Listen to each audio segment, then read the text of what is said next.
Today's lesson is Tokyo, where tradition meets the future. Hi, everybody. I'm Roger. And I'm Mike. And today we're going to talk about Tokyo, which I'm sure a lot of you know about. I'm sure a lot of you have been there. I realize that Japan is a really hot destination for people in Taiwan. I think one poll had Japan being their most favorite country. If they asked, hey, what's your favorite country in the world besides your own? And most people said Japan. People just love Japan. They do. And I think a lot of people outside of Taiwan love Japan as well. They have a lot of tourists there, and today we're actually going to the biggest city in Japan, the capital of Japan. We're going to Tokyo. Absolutely. Tokyo has become a very hot tourist destination.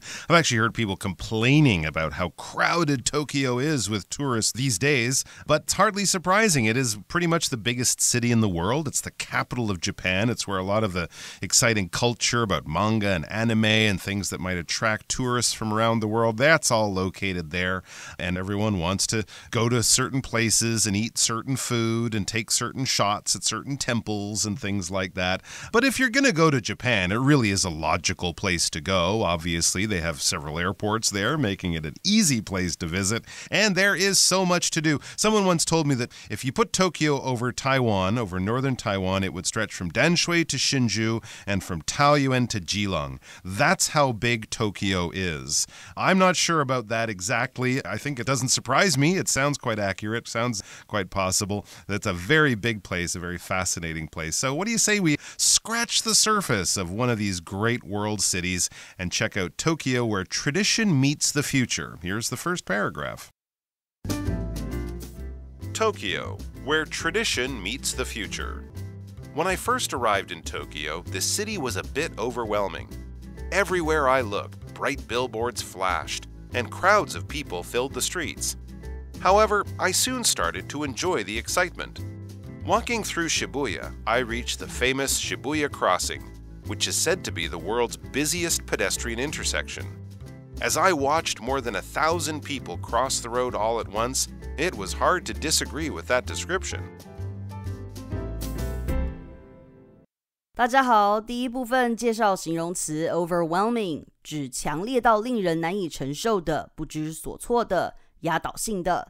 例如 The choice of food at the night market can be overwhelming. 夜市里要吃什么的选项可能令人不知所措。或者 The students found the amount of information presented in the class overwhelming. 学生们觉得课堂上的资讯量让人难以承受。继续看到名词 billboard 表示大型广告看板。例如 We're going to advertise our products on billboards and in magazines to create brand recognition. 我们会在广告看板和杂志上打广告来建立品牌认知。或是 The new movie was advertised on a huge billboard downtown. 这部新电影在市中心一个巨大的广告看板上做宣传。再来看到形容词 pedestrian， 它的意思是行人的、步行的。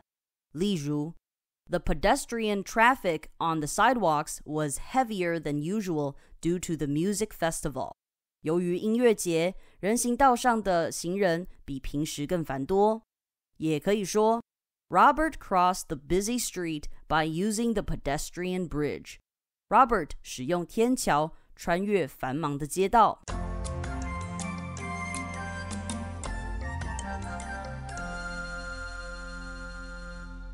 Okay, so as you notice in the first paragraph, it's written in the first person. I did this, I did that. So we should mention the author of our article for today, Neil Mitchell. Okay. So we must assume that Neil went to Tokyo recently. And he says, when I first arrived in Tokyo, the city was a bit overwhelming. If something's overwhelming, it's just difficult to handle. It's just too much. You don't really know how to react. When you start your first job, for example, it might be quite overwhelming with all your new coworkers and all the new things you need to learn and do and stuff like that. It could be too much. You might consider, oh, maybe this job isn't right for me. It's just too much. But then you stick with it, and after a couple of weeks, you're used to it. So yeah, when you get to Tokyo, it can be a bit overwhelming. Indeed, indeed, there is a lot in Tokyo to take in. There is a lot in Tokyo to take in. I mean, I've been 5 or 6 times, and I feel like I know one area kind of okay. But then I look at other places, or I read travel journals like this, or see people advising or recommending places on social media, and I have no idea where that is, and I've never seen that thing. So it really is a massive place. You could spend a lifetime exploring it. I was actually there with a Japanese friend once. We were taking the subway. After about 8 stops on the subway, he said, "Oh, we're going the wrong way." And we kind of looked at him, and he said, "Aki, you're from Tokyo. How do you get lost in your own home city?" And he said, "Well, I'm from Eastern Tokyo, and this is Western Tokyo." And once we looked at the map of even the subway system, we kind of went, okay, yeah, that makes sense, because it's so big. It is so easy to be overwhelmed there. They actually have 2 subway systems there, right? Oh, several, yeah. Subway, and then they have the trains, the JR, the other suburban trains. I mean, it is a bit of a spaghetti, that map. It looks like someone spilled spaghetti on a table when you look at the train and subway map of Tokyo. So as it says, everywhere I look, this is our writer in their journal, everywhere I looked, bright billboards flashed, and crowds of people filled the streets, and many of these neighborhoods are just as big and as crowded and as congested and as bright as other ones. So it is very easy to be overwhelmed, to feel kind of lost in this giant mega city. So there's bright billboards flashing. Well, we have those, of course, in most big cities. If you want to see bright billboards flashing in Taipei, maybe you'd head over to Taipei 101 or Ximending or an area like that around the train station.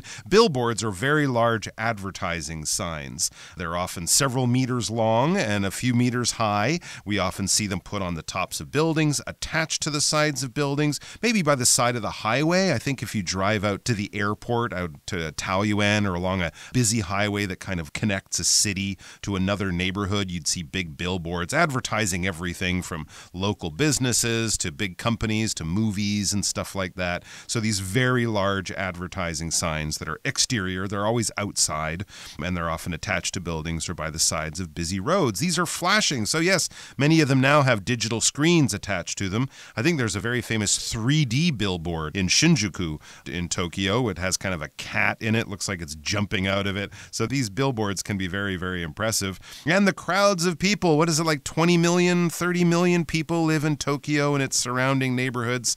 So yes, you'll definitely meet crowds almost everywhere you go. However, the writer goes on to say, I soon started to enjoy the excitement.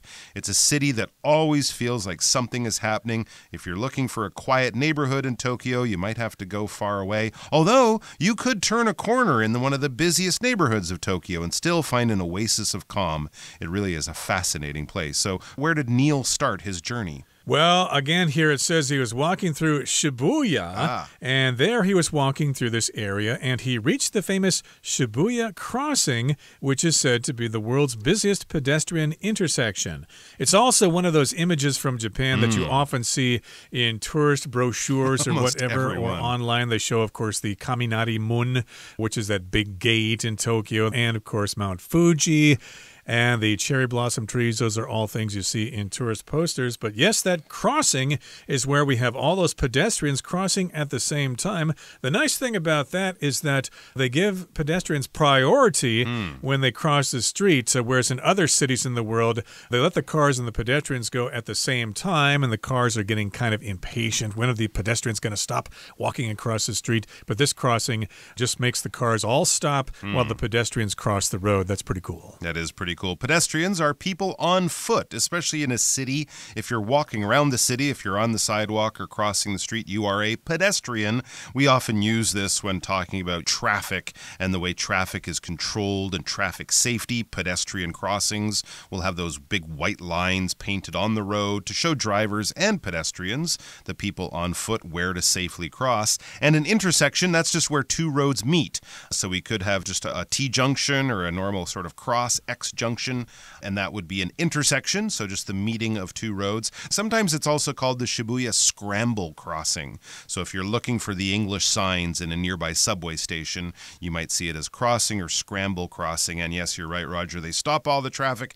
People rush across. These days, be careful for people standing in the middle of it, taking selfies of themselves or filming it as they walk across, so they're not really paying attention. I know that for some Tokyoites, which is what we call people from Tokyo, it can be kind of annoying walking around all the tourists taking selfies in the middle of the road, but it is one of those places everyone wants to go to and see and experience for themselves. The writer goes on to say, as I watched more than 1,000 people cross the road all at once, it was hard to disagree with that description. Wow, that's amazing. I imagine that would be at rush hour, early in the morning or late in the evening or something like that as people go to work or head home. But 1,000 people can cross the road all at once meaning all at one time. We're not saying in an hour 1,000 people cross. We're saying every time the light turns green and the traffic stops, 1,000 people are crossing that road. I was lucky enough to stay at a hotel overlooking that intersection, and honestly, I didn't have to turn on the TV. All I had to do if I was in my room is pull the chair over to the window and just sort of sit there and look out at this, because it is just absolutely amazing, especially at night. Indeed, and I can't really imagine a similar place here in Taipei. There are some busy intersections here in Taiwan, but nothing like this one in Tokyo. Yeah. Again, it's the Shibuya crossing, and that was quite overwhelming, I suppose, for our writer, Neil Mitchell. Okay, that brings us to the end of the first part of our lesson for today. Here's the second part.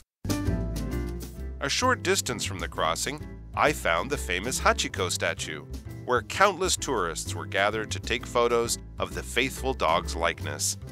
I was quite touched when I first heard the story of Hachiko's loyalty, so it was a moving experience to pause there for a moment and imagine the devoted dog patiently waiting for his owner's return. 第二部分介绍名词 statue 表示雕像、雕塑。我们可以说 There is a statue of a lion outside City Hall. 市政府外有一座狮子雕像。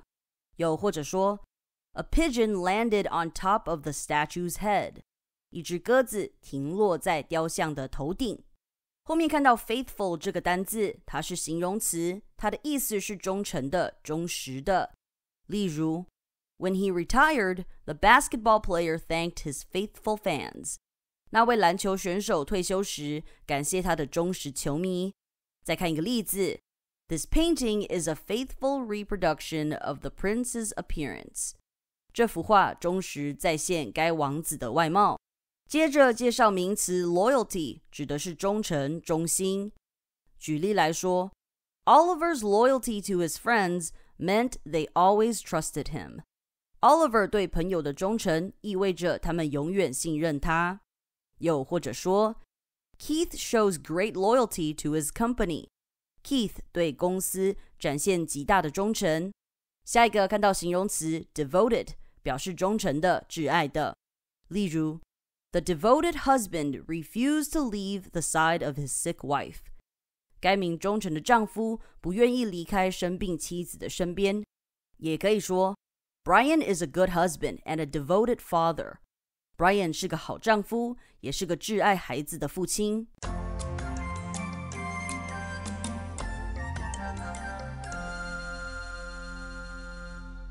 All right, we are back, and we're in the same area of Tokyo now. We're discovering where tradition meets the future, and I guess we're kind of in a bit of the tradition part now because we're talking about the famous Hachiko statue. It says, a short distance from the crossing, I found the famous Hachiko statue where countless tourists were gathered to take photos of the faithful dog's likeness. This is a very short distance. It's like a few meters away. You can actually see the scramble crossing from the Hachiko statue. They're both right in front of the Shibuya station there, so both very easy to find, and you go to one and then about 3 seconds later you're at the other one. And they found the famous statue there. Yeah, so this famous dog, this famous Hachiko dog. A statue is a 3D representation in an artistic form of often a person, or it could be anything really, but often when we talk about famous statues, we're looking at the image of a person or an animal. It could be a general sitting on a horse. It could be a king or a president pointing pointing towards the future, but it's made of bronze, it's made of brass or stone or wood or steel or something like that. The Statue of Liberty, of course, is a famous statue. You might find statues of Dr. Sun Yat-sen spread around Taiwan in different locations, things like that. So this statue is unusual because there aren't often little cute dog statues, but this is probably the most famous little cute dog statue in the world. And countless tourists will be gathered there to take photos of this faithful dog's likeness. Hachiko, of course, was the dog, I think, of a university professor and used to walk with him to Shibuya Station. He lived near there, walk with him every day when he went off to teach, off to work, and then the dog would meet him there and walk home. And of course, one day the professor was working at school, had a heart attack, died, never came home, but the dog continued to go there in the evening hours to meet his master and accompany him home, but sadly the master was never going to return home. That's why we call Hachiko faithful, because if you're faithful, you're steadfast, you're loyal, you stick by someone even through the toughest times. You won't turn your back on them, you won't let them down, you won't walk away when the going gets rough. You're always going to stick with someone. When people get married, they often make promises to be faithful to each other, that kind of thing. And a likeness is just basically an artistic representation of someone. If I take a photo of someone and say, wow, that's a really good photo, that's a really good likeness of that person. Or even more of a compliment, if I paint or draw someone and it looks very much like that person, they would say that's a very good likeness of that person. Your drawing, your painting looks just like they do. And then here our writer goes on to say, I was quite touched, emotionally moved when I first heard the story of Hachiko's loyalty. Loyalty is just similar to being faithful. So it was a moving experience to pause there for a moment and imagine the devoted dog patiently waiting for his owner's return. So yeah, I guess a lot of people would feel this way if they went to check out that statue of that dog in Tokyo. My goodness, I wish my dog were like that, being so faithful. Instead, my dog ran away when he had the first chance. No. He was very unfaithful, but this particular dog was loyal and faithful. So yes, it was a moving experience. I suppose it would be for all dog lovers. And we could also describe this dog as being devoted. Devoted means he is committed to his master. He has only one master in his mind. Nobody else will do. I'm your dog, you're my master, and I will be with you forever. And on that lovely sentiment, we're going to pause to listen to the final paragraph in the article. As the sun began to set, I visited Shibuya Sky, a rooftop observation deck with amazing views of Tokyo. Seeing the city light up from above was like looking at a sea of stars. The warm evening air and the twinkling lights made it a moment I would never forget. 第三部分看到 observation 这个单字，它是形容词，表示设计作为观景用的。我们可以说 Head to the observation tower for a great view of the mountains.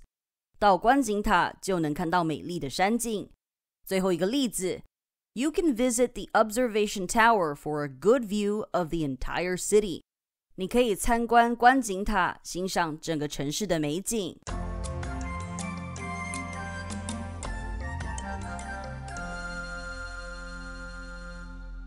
Okay, so here's our final paragraph. It says, as the sun began to set, as the day was ending, I visited Shibuya Sky, a rooftop observation deck with amazing views of Tokyo. This is a common tourist destination in a lot of places. If you go to New York, for example, you might want to go to the top of the Empire State Building, or if you go to Paris, you want to go up in the Eiffel Tower in order to get a nice view of the city around you. So I guess if you go to Tokyo, you can go to Shibuya Sky for such a view, and usually they will have an observation deck. Taipei 101, of course, has an observation deck. You can take the world's fastest elevator or one of the world's fastest elevators to that observation deck, and then you can get a really great view of Taipei from there. There you go. Observation, of course, watching something, seeing something, especially from a very good vantage point, from a very good position, allowing you to see more, to see further, to really appreciate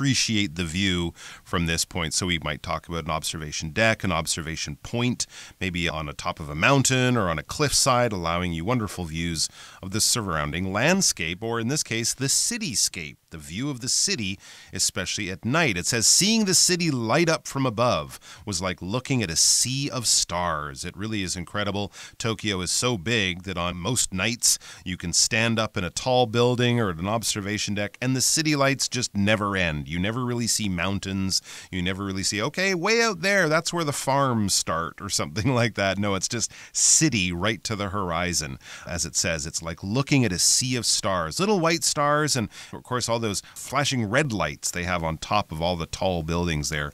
It really is very futuristic and amazing. And it says, the warm evening air and the twinkling lights made it a moment I would never forget. So we're assuming this traveler went there during the summer months because, of course, you wouldn't have warm evening air in Japan in December, but sure, in July or something like that, definitely. And the twinkling lights, when things twinkle, they kind of flash and shine in a very attractive way. Twinkling is a word we often use to talk about stars, the way stars kind of flash and shine at night. Not super brightly, but in a very sort of attractive and pretty kind of way. And that is definitely a word you could use to describe the city lights of Tokyo. That would be pretty cool. And if you want to take a picture, of course, you better bring a tripod to hold your camera steady. Okay, that brings us to the end of our explanation for today.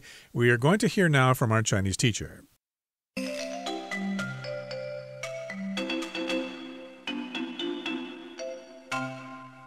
各位同学大家好，我是 Hanny。 我们来看今天的文法重点。课文一开始，作者写说，当他初次抵达东京时，这座城市让人有点应接不暇。那文中用到 overwhelming 来形容强烈到令人难以承受的、不知所措的。那它也可以形容是压倒性的那种意思。这个字是来自动词 overwhelm。 我们来看它的字首字根。好， over 这个字首可以表达太、过于、超过或是在什么上方的意思。那有这个字首的单字通常就带有超过、过度的语义。在 overwhelm 这个字当中， over 表示过度， whelm 表示翻转过来。那我们可以想象，当海浪很大，翻转的力量过大，让船都翻了，用这个画面去联想到 overwhelm， 它表达使难以承受啊，喘不过气，尤其是像是这种压力情绪让人招架不住的情况。好，那顺便补充几个有相同字首的单字，像 overcrowded 表示过度拥挤的， overwork 工作过度过劳， overload 超载，还有 overpopulated 它是形容人口过多的。那它就是由字首 over 表达过度，然后加上 populated 它是描述有人居住的，组合在一起变成 overpopulated 来表达这个人口过多的意思。好，作者接着介绍了著名的涩谷十字路口，那里据说是全世界最繁忙的行人十字路口。文中他用到单字 pedestrian， 这个字是形容行人的、步行的，也可以当名词来指行人、步行者。我们也来学它的字根。好，看到 PED或是拼作 PEDI、POD、PUS， 那这一类字根它表示 foot， 也就是足部。在 pedestrian 这个字当中， PEDES 这部分表示行走，那其中的 PED 就是源自于足部的语义，而 IAN 它可以当形容词或名词字尾，所以呢 pedestrian 就可以当形容词，我们刚刚说描述行人的、步行的或徒步的，那当名词就是表达行人、步行者了。好，我们顺便补充两个这一类字根的单字。第一个补充的是 impede， 它的字首 IM 是来自 IN， 那只是因为 IN 它碰到了 BMP 这一类，就会拼作 IM。 那这个字首它表示往内， PEDE 表示足部，那有东西摆在这个两脚之间就会妨碍我们前进，用这个方式也许就可以联想到 impede 它有妨碍、阻碍的意思。那我们补充一下 unimpeded 则可以形容是畅通无阻的。好，下一个补充的是 tripod， 它的字首 TRI 表示三， POD 表示足，那三足、三只脚是什么呢？其实 tripod 就是三脚架咯。好，那以上是今天重点整理，我们回顾今天单字吧。 Overwhelming. Having to complete all the homework by the end of the week was overwhelming for Bruce. Pedestrian. The city built a new pedestrian bridge for people to cross the highway. Statue. A large marble statue of the general stands in the middle of the square. Faithful. Tanya has remained a faithful friend to Josh throughout the many challenges he has faced. Loyalty. Andre's loyalty to the company was clear in every decision he made. Devoted. Gail is a devoted fan of the singer, attending every concert and collecting all of his albums. Observation. The soldiers watch the activities of the enemy forces from a hidden observation post.